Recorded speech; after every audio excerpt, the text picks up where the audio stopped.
नमस्कार दोस्तों, टेक्नीशियन तपन YouTube channel में आप लोगों का स्वागत है। दोस्तों, ईओटी ओवरहेड क्रेन में जो आपका प्रोडक्टिव पैनल रहता है या मेन पैनल रहता है, तो इसको हम लोग प्रोडक्टिव पैनल भी बोलते हैं या मेन पैनल बोलते हैं। जब कोई फॉल्ट आता है तब ड्राइवर आपको क्या बोलता है कि मेन हमारा ऑन नहीं हो रहा है या आपका क्रेन चालू नहीं हो रहा है। तो दोस्तों, सबसे पहले आपको ये जानना जरूरी है कि प्रोडक्टिव पैनल का वायरिंग किस तरह रहता है। दोस्तों, सबसे पहले ये जो हमारा डीएसएल सप्लाई है, डाउन सप्लाई इन, ये हमारा पावर कलेक्टर यहाँ पे लगा हुआ रहता है और पावर कलेक्टर से ही RYB और एक अर्थिंग के लिए आता है। 4 पावर कलेक्टर आपका लगा हुआ रहता है। उसके बाद हमारा आता है SFU में, मतलब दोस्तों स्विच फ्यूज यूनिट। SFU मतलब होता है स्विच फ्यूज यूनिट। इसका मतलब दोस्तों ये जो हमारा SFU है ये आपको ड्राइवर का केबिन में रहता है या प्रोडक्टिव पैनल जो है हमारा प्रोडक्टिव पैनल का बगल में रहता है। तो अगर आपका ये SFU अगर बंद रहेगा तो आपका टोटली क्रेन बंद रहता है। जब आप इसको ऑन करिएगा तब हमारा RYB सप्लाई तीनों फेज आ जाता है। जब आपका तीनों फेज आ जाएगा तो हमारा जो SPP1 एक लगा हुआ रहता है, ये क्या होता है दोस्तों, कोई क्रेन में इस जगह में आपका लगा हुआ रहता है, कोई क्रेन में आपका बाद में लगा हुआ रहता है, लेकिन काम आपका सेम टू सेम रहता है। क्योंकि दोस्तों यहाँ पे आपका तीनों फेज के साथ RYB तीनों फेज के साथ 3 को वायर देकर टैप किया हुआ रहता है और SPP1 में आपका सप्लाई आता है। दोस्तों, ये भी एक टाइमर की तरह ही काम करता है कि क्रेन जब आप पावर चालू करते हैं, मतलब SFU जब आप चालू करते हैं तब ये SPP1 आपका काम करता है। अगर कोई कारण से डाउन सप लाइन से, मतलब जो पावर कलेक्टर लगा हुआ रहता है, यहाँ से एक फेज आपका नहीं आएगा तो आपका कोई भी क्रेन किसी भी हाल में चालू नहीं होगा। इसीलिए दोस्तों जो स्टैंडर्ड कंपनी का क्रेन है, स्टैंडर्ड कंपनी का क्रेन में आपको ये लगा हुआ रहता है। इसका काम है तीनों फेज इसमें आएगा तभी ये काम करेगा। अगर इसमें से कोई एक फेज नहीं आएगा तो आपका SPP1 काम नहीं करेगा। इसी के लिए इसको लगाया जाता है। आगे मैं आपको बताऊंगा ये किस तरह काम करता है। दोस्तों, इसके बाद जो हमारा मेन कॉन्टैक्टर रहता है, जिससे आपका पूरा क्रेन में RYB सप्लाई जाता है, तो ये मेन कॉन्टैक्टर आपका जब तक ऑन नहीं होगा तब तक आपका ईओटी ओवरहेड क्रेन चालू नहीं होगा। मतलब कंट्रोल चालू रहेगा, वो भी किस तरह रहेगा वो भी मैं बताऊंगा। लेकिन फेज सप्लाई अगर ये नहीं जाएगा तो आपका क्रेन चालू नहीं होगा। कंट्रोल चालू होगा लेकिन आपका पावर सर्किट काम नहीं करेगा। तो इसका कनेक्शन किस तरह रहता है, जब आप SFU ऑन करते हैं तो तीनों फेज RYB आपका जो मेन कॉन्टैक्टर है, मेन कॉन्टैक्टर का इनपुट में आ जाता है। जब आपका ये मेन कॉन्टैक्टर ऑन होगा तभी आपका क्रेन चलता है। अगर ये कोई कारण से ऑन नहीं होगा तो आपका ईओटी ओवरहेड क्रेन नहीं चलेगा। और ये जो हमारा कॉन्टैक्टर रहता है 1C1, मैं यहाँ पे नाम डाल दिया हूँ और दोस्तों वायर नंबर और फेयरवेल नंबर भी डाल दिया हूँ। और मैं आपको ये भी बता दूंगा कि ये कौन सा कंपनी का क्रेन में आपको मिलेगा। अभी दोस्तों मैं क्या किया हूँ कि काम करने के लिए जो सबसे आसान तरीका है वो मैं इस वीडियो में आप लोगों को बता दे रहा हूँ। मैं जिस तरह आप लोगों को बताऊंगा उसी तरह अगर सेम टू सेम, ज़्यादा मेहनत भी नहीं करना है, सिर्फ वायर में जाकर फेयरवेल नंबर देखिएगा तो आपको कनेक्शन पूरा क्लियर समझ में आ जाएगा। दोस्तों, ये जो मेन कॉन्टैक्टर ऑन होगा तभी आपका चाहे LT, CT, मेन होस्ट या एक्सिलरी होस्ट, सब में आपका RYB तीनों फेज सप्लाई जाएगा। लेकिन अगर ये ऑन नहीं होगा तो आपका नहीं जाएगा। और तो SPP1 में आपका तीनों फेज आएगा तभी आपका ये मेन कॉन्टैक्टर ऑन होगा। और अगर तीनों फेज में से कोई एक फेज कट जाएगा तो आपका मेन कॉन्टैक्टर ऑन नहीं होगा। दोस्तों, अभी हो गया ये हमारा फेज कनेक्शन किस तरह काम कर रहा है। सबसे पहले क्रेन में अगर आप काम करना सीख रहे हैं तो सबसे पहले इसके बारे में आपको पूरा जानना जरूरी है, तभी आप क्रेन में काम कर पाइएगा। नहीं तो बहुत दिक्कत है, अंदाज में काम कितनों भी कीजिए लेकिन परफेक्ट काम नहीं होगा। वायरिंग वगैरह क्या होता है कि नोच नोच के देखना पड़ता है। लेकिन दोस्तों इस वीडियो में मैं आप लोगों को जिस तरह बताऊंगा इसमें आपको वायरिंग बिल्कुल भी नोचने की ज़रूरत नहीं है। सिर्फ जाके वायर का नंबर देख लीजिएगा तो काम करने में काफ़ी आपको आसान हो जाएगा। दोस्तों अभी जो ये हमारा ट्रांसफार्मर है 500 VA का, तो इसके बारे में मैं आप लोगों को बता रहा हूँ। इसमें क्या होता है दोस्तों, इसमें जो टैग रहता है आपका 1C2 और वायर नंबर 1 नंबर और 2 नंबर दिया हुआ रहता है। तो इसमें हमारा 2 गो फेज सप्लाई आता है, एक R सप्लाई आ रहा है और एक Y सप्लाई आ रहा है। तो हमारा ट्रांसफार्मर का इनपुट कितना हो गया, 415 वोल्ट आ गया, मतलब दोनों फेज आ गया, मतलब 415 वोल्ट। तो यहाँ पे जो आपका MCB लगा हुआ है जिसको हम लोग DP MCB बोलते हैं, ये MCB का टैग नंबर है 1C2। मतलब जब इस MCB को आप ऑन कीजिएगा तब आपका ये ट्रांसफार्मर में सप्लाई आएगा। लेकिन दोस्तों ये जो कनेक्टर 2 गो लगा हुआ है 21 नंबर और 23 नंबर, ये कनेक्टर के पास भी आप चेक कर सकते हैं कि क्रेन में हमारा दोनों फेज आ रहा है या नहीं आ रहा है मल्टीमीटर से। अगर दोस्तों यहाँ अगर चाहे MCB में आप चेक कीजिए या कनेक्टर में चेक कीजिए, कभी कभी दोस्तों क्या होता है आपका ये जो MCB है, MCB तो आप ऑन कर रहे हैं लेकिन आपका ट्रांसफार्मर में सप्लाई नहीं जा रहा है। इसका मतलब दोस्तों यहाँ से आप मल्टीमीटर में चेक किए AC वोल्टेज में कि 415 आ रहा है, लेकिन ट्रांसफार्मर का जो कनेक्टर है कनेक्टर में आपका नहीं आ रहा है। तो उस टाइम ये जो कनेक्टर लगा हुआ है ये दोनों वायर, यहाँ पे आपको चेक करना पड़ेगा कि 415 वोल्ट आपका आ रहा है या नहीं आ रहा है। यह 415 वोल्ट आएगा तभी आपका ट्रांसफार्मर ऑन होगा। किस तरह दोस्तों, MCB ऑन कर दिए मतलब MCB आपका NC हो गया। NC जब हो जाएगा दोनों तभी आपका ट्रांसफार्मर में सप्लाई आएगा। और ये जो बीच वाला निशान है इसका मतलब है दोस्तों जब आप MCB ऑन कीजिएगा तो आपका दोनों एक साथ ऑन होगा। ये हमारा 2 पोल का MCB है 10 एम्पियर का। और दोस्तों क्रेन में आप जाके मिलाइएगा तो आपको 10 एम्पियर का ही MCB मिलेगा। अभी दोस्तों ट्रांसफार्मर में हमारा 415 वोल्ट सप्लाई आ गया। आने के बाद दोस्तों यहाँ से कितना हमारा आउट हो रहा है, 230 वोल्ट आउट हो रहा है।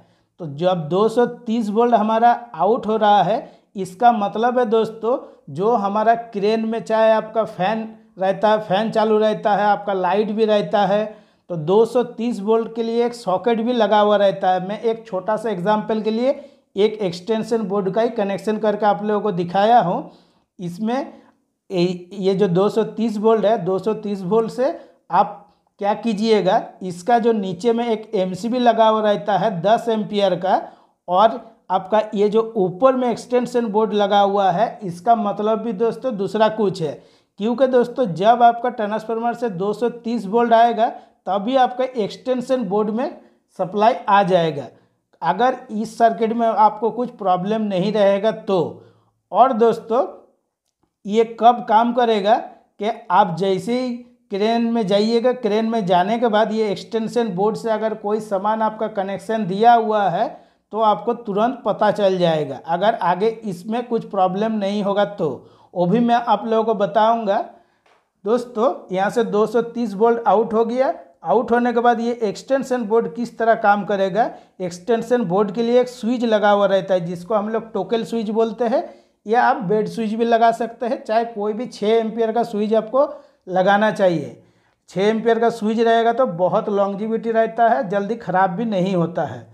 तो ये हमारे एक्सटेंशन बोर्ड का कनेक्शन हो गया। और जो ट्रांसफार्मर रहता है दोस्तों, ट्रांसफार्मर का देखिएगा एगो अर्थिंग भी दिया हुआ रहता है। ज़्यादातर क्रेन में क्या होता है कि जब दिक्कत होने लगता है तो ये अर्थिंग वगैरह कुछ लगाता नहीं है, सब खोल खाल कर फेंक देता है। लेकिन जब आप नया कोई क्रेन में देखिएगा तो देखिएगा जरूर अर्थिंग दिया हुआ रहेगा। दोस्तों ये जो हमारा 230 वोल्ट सप्लाई है, 230 वोल्ट सप्लाई हमारा आ गया।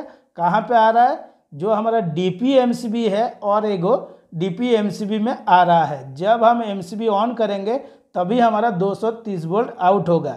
अभी दोस्तों ये जो हमारा MCB है और यहाँ पे 230 वोल्ट आपका आउट हो गया, तो यहाँ से आप चला सकते हैं। चाहे आप पंखा चलाइए, पंखा चलाइएगा तो पंखा के लिए आपका एक स्विच भी लगाना पड़ेगा, तो स्विच लगाने के बाद ही इसका कनेक्शन होगा।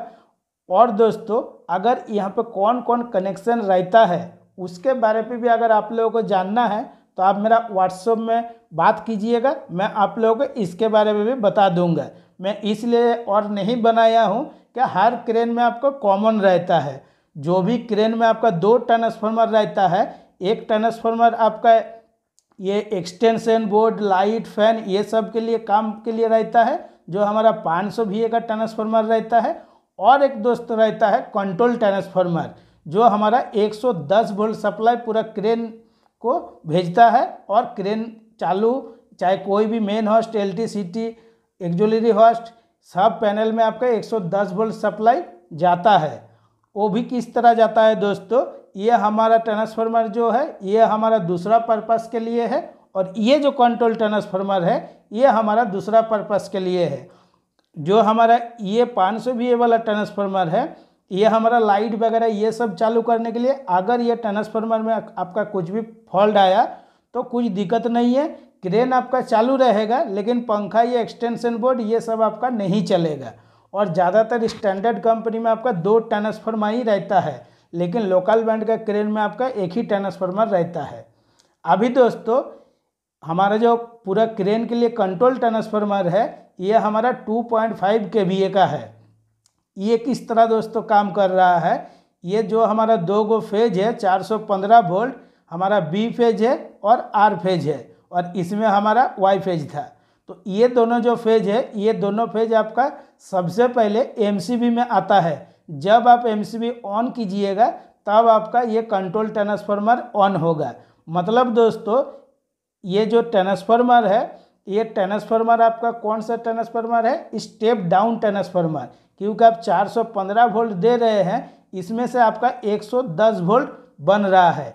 110 वोल्ट में एक न्यूट्रल बन रहा है और एक फेज बन रहा है, और एक अर्थिंग दिया हुआ है जो सेम टू सेम इसमें मिला लीजिएगा तो आपको समझ में आ जाएगा, क्योंकि इस यहाँ पे मैं आप लोगों को बताया हूँ। तो 415 वोल्ट इन हो गया, इन होने के बाद आउट हो रहा है 110 वोल्ट। तो ये जो हमारा पहला वाला MCB था इसका टैग नंबर था 1C2, और ये हमारा 16 एम्पियर का MCB है।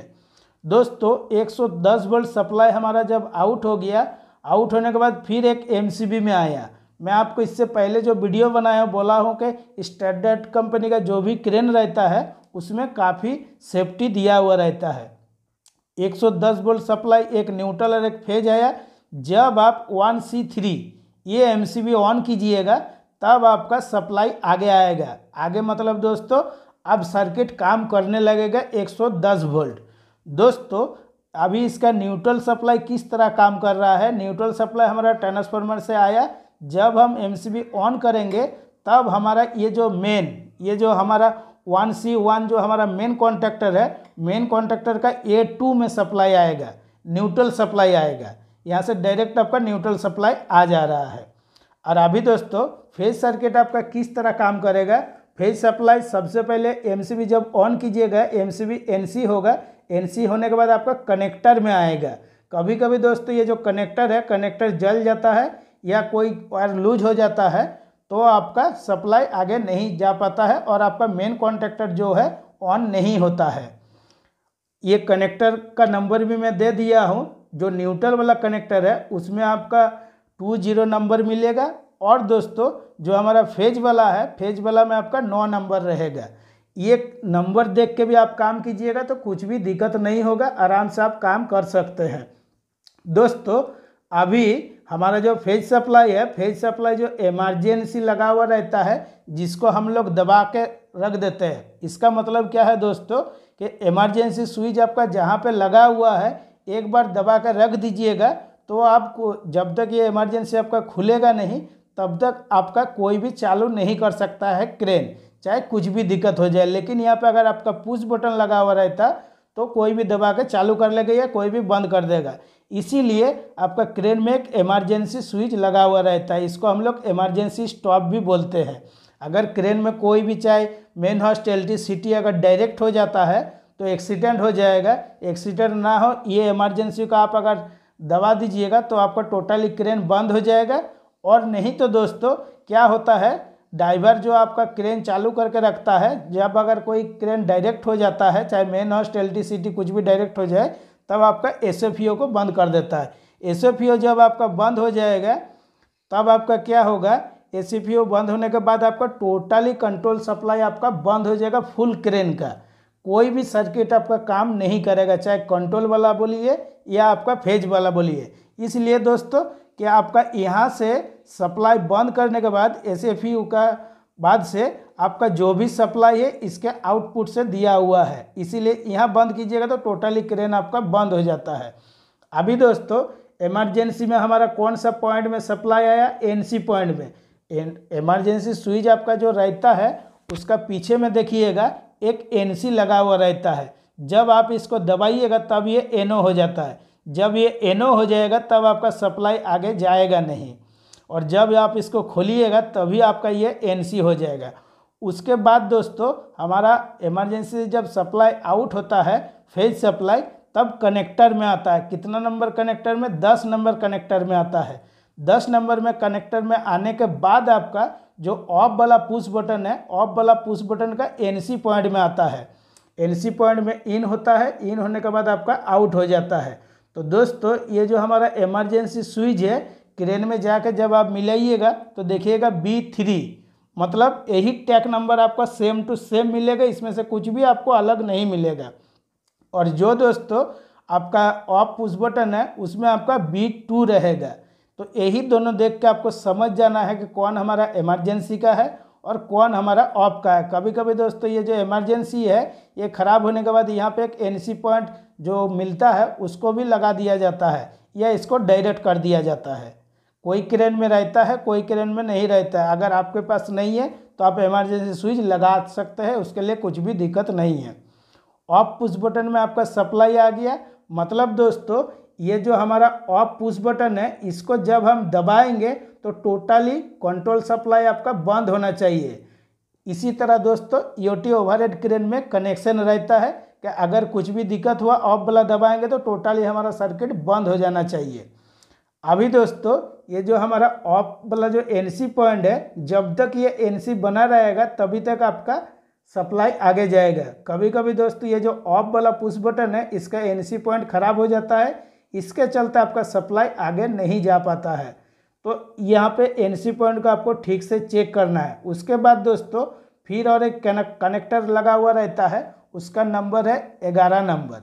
उसके बाद दोस्तों क्या होता है, ये ऑफ वाला जो पुश बटन है यहाँ से जो सप्लाई आपका आउट होता है, आउट होने के बाद जो सबसे पहले जो हमारा मेन होस्ट का मास्टर कंट्रोलर है जिसका टैग नंबर है 2B, मेन होस्ट का मास्टर कंट्रोलर का किट में जाता है। कौन वाला किट में, जिस किट को हम लोग न्यूट्रल किट बोलते हैं। इसका मतलब है दोस्तों जब आपका मास्टर कंट्रोल बीचों बीच रहेगा तभी आपका ये मेन कॉन्टैक्टर ऑन होगा।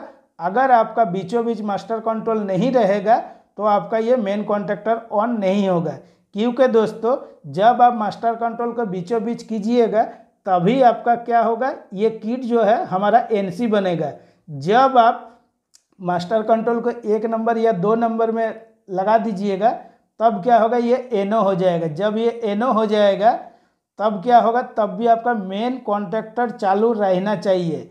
इसी टाइप का आपको कनेक्शन करना पड़ेगा, क्योंकि मास्टर कंट्रोल कब तक बीच में रहेगा, उसको तो चलाना पड़ेगा ना। 1 नंबर 2 नंबर 3 नंबर 4 नंबर, कोई कोई क्रेन में 4 स्टेप का भी लगा हुआ रहता है, कोई क्रेन में 2 स्टेप का भी रहता है, और कोई क्रेन में आपका 5 स्टेप का भी रहता है।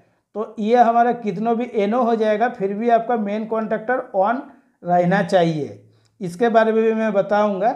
अभी दोस्तों मेन होस्ट में आया, मेन होस्ट का मास्टर कंट्रोल जब आपका बीचों बीच रहेगा तभी आपका मेन कॉन्टैक्टर ऑन होगा। प्रोडक्टिव पैनल में ये मेन कॉन्टैक्टर आपका लगा हुआ रहता है। उसके बाद दोस्तों सेम टू सेम आता है एक्जुलरी होस्ट में। और दोस्तों ये जो 11 नंबर 12 नंबर 13 नंबर 14 नंबर ये सब वायर का नंबर है और कनेक्टर का नंबर है। तो इसके बारे में मैं और ज़्यादा नहीं बता रहा आप लोगों को, नहीं तो वीडियो बहुत लंबा हो जाएगा।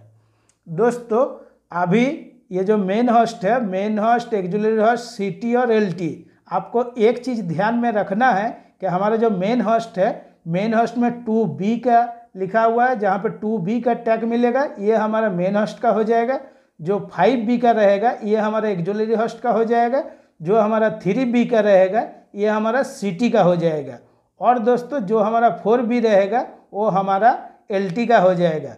तो दोस्तों कनेक्शन किस तरह जा रहा है, मतलब कंट्रोलिंग कनेक्शन या वायरिंग आप कुछ भी बोल सकते हैं।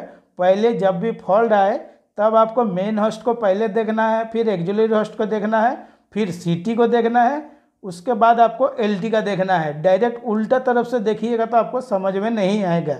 एक रूट होता है, रूट के अनुसार वायरिंग होता है। और ये जो हमारा मास्टर कंट्रोलर का सिंबल है, ये जो बीचों बीच आपका मार्किंग दिया हुआ है, इसका मतलब है दोस्तों कि जब आप मास्टर कंट्रोल बीच में कीजिएगा तभी आपका ये किट NC होगा। अगर ये चाहे 1 नंबर या 2 नंबर में लगा दीजिएगा तब ये NO हो जाएगा। यही है आपका मास्टर कंट्रोलर का सिंबल। अभी दोस्तों ये हमारा टोटली जो कंट्रोल सर्किट है, कंट्रोलिंग सर्किट आपका NC बना हुआ है। NC बनने के बाद हमारा सप्लाई आ जाता है ऑन पुश बटन में। इसका मतलब है दोस्तों जब ये सर्किट आपका NC बना रहेगा तभी यहाँ पे सप्लाई आपका आएगा। अगर ये सर्किट में से कोई भी आपका NO हो जाएगा तो आपका ऑन पुश बटन तक सप्लाई नहीं आएगा 110 वोल्ट। जब आप ऑन पुश बटन को यहाँ पे दबाइएगा, दबाने के बाद क्या होगा, ये आपका दबाने का सिंबल है, इसका टैग नंबर B1 है। जब आप इसको दबाइएगा तो यहाँ पे NC होगा। जब आपका NC होगा तब सप्लाई आगे आएगा। आगे आएगा मतलब ये जो मेन कॉन्टेक्टर है, मेन कॉन्टेक्टर आपका ऑन होगा। किस तरह दोस्तों, यहाँ से यहाँ तक तो मैं पूरा बता दिया हूँ। जब आप इसको टच कर रहे हैं तब आपका टोटली सर्किट NC बना हुआ है, इसीलिए आपका मेन कॉन्टेक्टर ऑन हो रहा है। जब आप छोड़ दीजिएगा तब ये बंद हो जाएगा। इसके लिए दोस्तों एक होल्डिंग सप्लाई का ज़रूरत पड़ता है। तो होल्डिंग सप्लाई हमको किस तरह देना है, जो इमरजेंसी है और आपका ऑफ पुश बटन है, ऑफ पुश बटन का आउटपुट से देना है। आउटपुट मतलब पहले आपका ऑफ पुश बटन का जो NC पॉइंट है इन होगा सप्लाई, उसके बाद आउट होगा। जो आउट वाला 11 नंबर कनेक्टर है, 11 नंबर कनेक्टर से एक वायर लेके सबसे पहले आपको जो ये मेन कॉन्टेक्टर का NO पॉइंट है, NO पॉइंट में इन करना है, और इन करने के बाद फिर आउट भी करना है। क्योंकि जब आप इसको दबाइएगा ये तो NC हो रहा है, NC होने के बाद आपका ये मेन कॉन्टेक्टर तो ऑन हो जा रहा है, लेकिन इसको कंटिन्यू ऑन रखने के लिए ये NO आपका काम देगा, मतलब काम करता है। ये उस टाइम क्या होगा, जब आप इसको दबाइएगा ये मेन कॉन्टेक्टर ऑन हो जाएगा और ये आपका जो NO पॉइंट है, NO पॉइंट उस टाइम NC हो जाएगा। जब ये NC होगा तभी आपका मेन कॉन्टेक्टर कंटिन्यू ऑन रह जाएगा। और इसी तरह दोस्तों कनेक्शन क्रेन में रहता भी है। मैं जिस तरह आप लोगों को समझा रहा हूँ सेम टू सेम जाकर मिला के देख लीजिएगा, काम करने में काफ़ी आसान हो जाएगा। वायरिंग का भी कुछ छेड़खानी करना नहीं पड़ेगा। दोस्तों जब आप ये होल्डिंग सप्लाई NC बनेगा, मतलब ये जो NO पॉइंट है, NO पॉइंट NC बनेगा, तब आपका सप्लाई आ जाएगा कहाँ पे, ये जो हमारा ऑन पुश बटन है, ऑन पुश बटन का आउटपुट में। आउटपुट में मतलब जो हमारा 15 नंबर कनेक्टर है, 15 नंबर कनेक्टर के पास आ जाएगा, यहीं पे आपका कनेक्शन दिया हुआ रहता है। तो ये मेन कॉन्टेक्टर कौन कौन पोजीशन में आपका ऑन नहीं होगा और कौन कौन पोजीशन में ऑन होगा, वो भी आपको पूरा डिटेल्स में समझना पड़ेगा। जब तक नहीं समझिएगा तब तक आपको काम करने में काफ़ी दिक्कत होगा। तो अभी दोस्तों जब आप इसको ऑन किए, मतलब ये NC बना, उस टाइम आपका क्या मेन होस्ट सबसे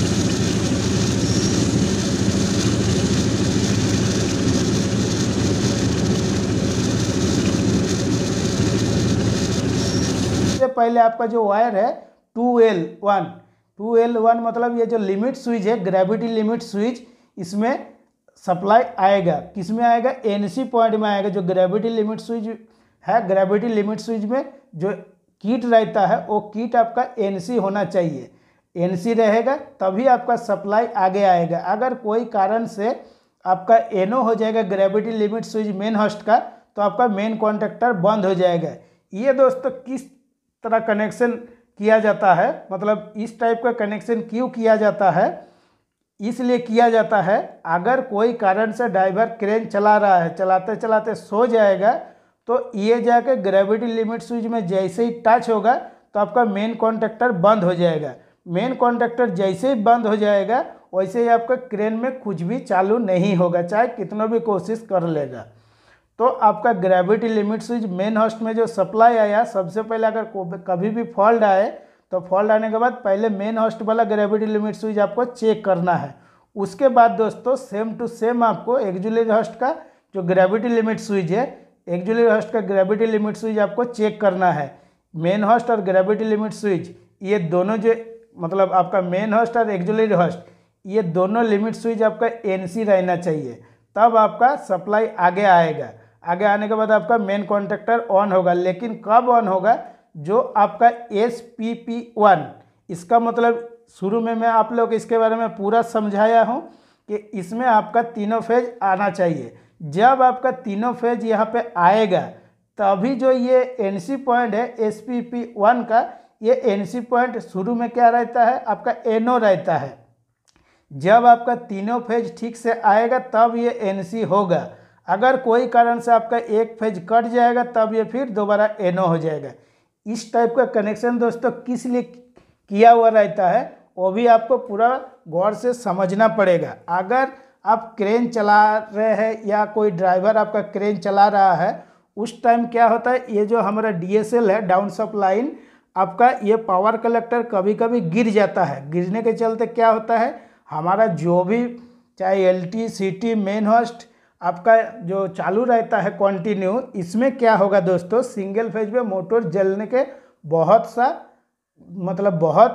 ज़्यादा रहता है कि सिंगल फेज में ही हम लोग के EOT ओवरहेड क्रेन में मोटर जल जाता है या आपका कोई कारण से रोटर शॉर्ट हो जाता है। लेकिन अगर आप SPP1 को लगा के रखे हैं तो आपका मेन कॉन्टैक्टर तो बंद हो जाएगा, तब चाहे LT चले, मेन होस्ट चले, CT चले, आपका कुछ भी नहीं चलेगा, मतलब सिंगल फेज आपका मोटर तक नहीं पहुंचेगा। क्योंकि दोस्तों जैसे ही आपका एक फेज कट जाएगा उस टाइम ये NC क्या होगा, NO हो जाएगा।